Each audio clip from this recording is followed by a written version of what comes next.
So we're beginning this series titled Unshakable Faith. What to do when life goes wrong. What to do when life goes upside down. On Friday, April the 22nd, this region had faced an uncharacteristic set of atmospheric events.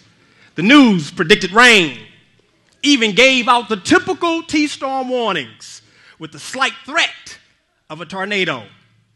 If you have any history with local meteorology and media, you know that we tend to make a big deal out of nothing. 2 inches of snow is called a blizzard here. Everything shuts down. Everybody quits going to work. 2 inches of snow. Over the time, we have all acquired a little bit of desensitizing of weather warnings. We tend to laugh at it, as a matter of fact. We go on with our lives. Many, like myself, have said, maybe a few showers, even maybe a few branches may fall to the ground. Maybe some thunder, maybe some lightning. But no one ever thought that we would face a real atmospheric catastrophic event. No one, including me, took it serious. In fact, it wasn't according to our historical information to do so. Because historically, every time they said it was going to be something big, it ended up being something very manageable. A significant portion of North and West County, portions of Illinois, and even the international airport was severely affected by this event. I have been here for 34 years, and I have never heard of the airport shutting down. This was a serious event. Who would have thought that we as a region would be shaken so severely?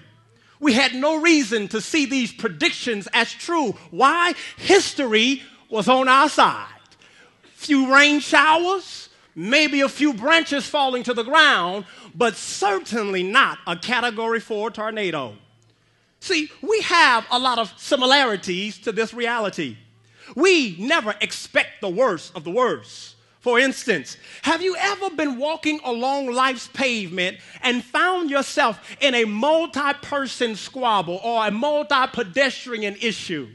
Have you ever been expecting the good out of something only to find that it didn't turn out the way you anticipated? Have you ever run for shelter because the storm in your life just got upgraded to a Category 4? How many people go into pregnancy expecting to lose the child? How many say I do in their marital vows only to discover I didn't? How many parents expect to outlive their children? Have you ever been shaken? The bigger question then, if that is true, my next question is even more important than that question. Where did you run when you were shaken? See, we all have caves we run to. Sometimes those caves can prove to be long-term negatives in our lives. Sometimes they can prove to be disappointments to our heart and our emotional well-being. We depend on people. Maybe we depend on substance to wash it all away. Maybe we say, if I could just find someone who would love me, that would wash away all of my past and all of my pain and all of my hurts. And we find that person that verbalized those love nothings only to find out couldn't find nobody. Friday storms, however, were a testament of something greater.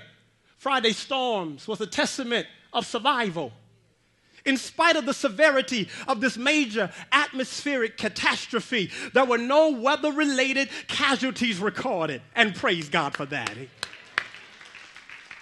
Countless people ran for cover, and guess what? They survived. Come Saturday, yesterday, they lived to tell about it.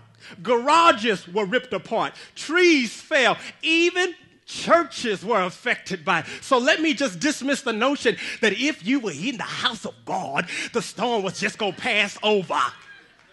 Churches were affected. Homes were destroyed. And all of them lived to tell about it. Tell your neighbor, if you would, preach with me this morning. Tell your neighbor, I'm a survivor.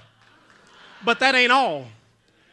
Sometimes we get stuck in survival mode, just trying to wait for the next catastrophe. But I believe the resurrection points us to an entirely different end. Here's the lesson. Here's the lesson. It is possible to survive a major storm unscathed and uninjured. It is possible if you're standing on the right foundation. In fact, I think that's the principle of life here. Here's how it works in life. It's possible to survive the storms of life if you're on the right foundation.